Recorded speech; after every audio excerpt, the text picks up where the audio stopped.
गजा की सूरत हाल पर इस्लामी ममालिक के सरबराहान की बड़ी बैठक, ओआईसी और अरब लीग का मुश्तरका हंगामी इजलास, फौरी जंगबंदी और गजा का मुहासिरा खत्म करने का मुतालिबा। मुश्तरका एलामिया में गजा को इमदाद देने, इसराइल के लिए हथियारों की तरसील रोकने पर जोर। इसराइल के हमलों को सेल्फ डिफेंस का नाम देने का इकदाम मुस्तरद।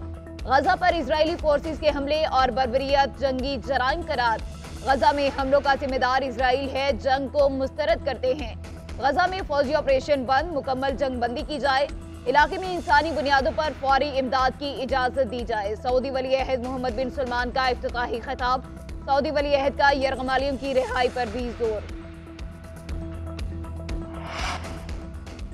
पाकिस्तान का गजा में गैर मशरूत और फौरी जंगबंदी पर जोर। निगरान वज़ीर आज़म अनवारुल हक काकड़ कहते हैं, इसराइल ने गजा को जहन्नुम में बदल दिया। अस्पतालों और स्कूलों को बमबारी का निशाना बनाया जा रहा है। गजा में जारी फलस्तीनियों का कत्लेआम रुकना चाहिए।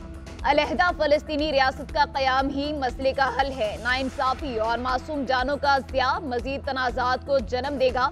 इंसानी राहदारियों में रुकावट खत्म करके इमदाद की फराहमी यकीनी बनाई जाए।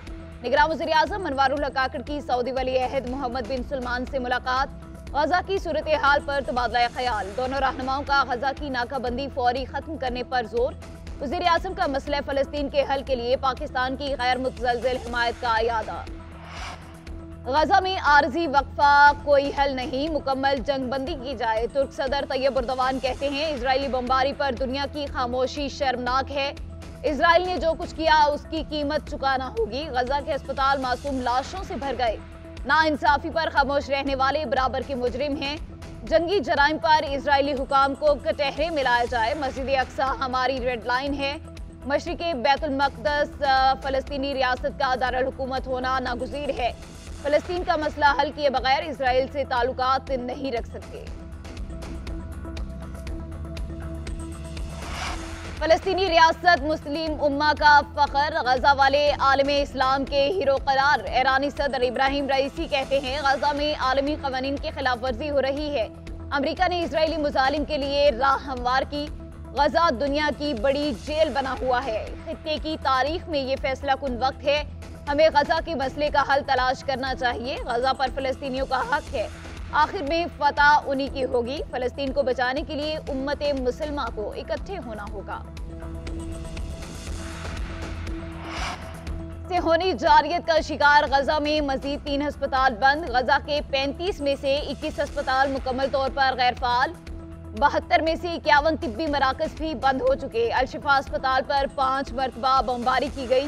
13 अफराद शहीद, मुतादिद जख्मी। ICU को निशाना बनाया गया। बिजली बंद होने से काम रुक गया। ऑक्सीजन और दवाएं खत्म होने से 39 शेरखार बच्चों की हालत नाजुक। अल-बुराक अस्पताल पर हमले में हमास सरबराह इस्माइल हानिया की पोती रोहा हानिया भी शहीद।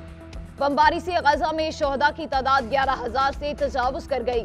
27,490 फ़लस्तीनी अब तक जख्मी हो चुके। इजरायली वज़ीर आज़म का गजा पर कब्जे का ऐलान। नेतन्याहू का कहना है, जंग के खात्मे के बाद गजा पट्टी का कंट्रोल इजरायली डिफेंस फोर्सेस के पास रहेगा। सरहद पर सिक्योरिटी की निगरानी के लिए बैनुल अक़वामी फौज पर इन्हिसार नहीं करेंगे। बड़े बेआबरू होकर तेरे कूचे से हम निकले। कौमी टीम का एक और हार के साथ वर्ल्ड कप में सफर तमाम। इंग्लैंड के शाहीनों को 93 रन से हराकर वापसी का टिकट थमा दिया। आखिरी मैच में इंग्लैंड ने टॉस जीतकर पहले बैटिंग का फैसला करके ही आधा मैच जीत लिया। रही सही कसर 338 रन का हदफ देकर पूरी कर दी। 40 गेंदों पर हदफ पूरा करना वैसे ही नामुमकिन था, मगर कौमी बैटर्स ने वही रवायती टुक-टुक जारी रखा। अब्दुल्ला शफीक दूसरी गेंद पर चलते बने। पिछले मैच के हीरो फखर जमान 9 गेंदों पर सिर्फ 1 रन बना पाए। बाबर आजम ने 38, रिजवान ने गिरते पड़ते 36 रन बनाए। कप्तान के सब मैच विनर हारे हुए लश्कर के सिपाही निकले। वनडे की नंबर 1 टीम टॉप 4 में भी जगह न बना सकी। कौमी टीम कल बरास्ता दुबई वतन वापस पहुंचेगी। वर्ल्ड कप में नाकामी की वजूहात क्या हैं? कौमी टीम की कारकर्दगी का पोस्टमार्टम आइंदा हफ्ते से शुरू होगा। Chairman management committee Zaka Ashraf साबिक कप्तानों और क्रिकेटर से मुलाकातें करेंगे। टेक्निकल कमेटी के सरबराह मिसबाहुल हक से फीडबैक लिया जाएगा। कोचिंग स्टाफ में तब्दीली, रेड और व्हाइट बॉल के लिए अलग अलग कप्तान भी मुशावरती एजेंडे का हिस्सा। बाबर आजम ने भी कप्तानी छोड़ने के लिए मुशावरत शुरू कर दी। करीबी दोस्तों और साबिक क्रिकेटर से राबते वतन वापसी पर हतमी फैसला करेंगे।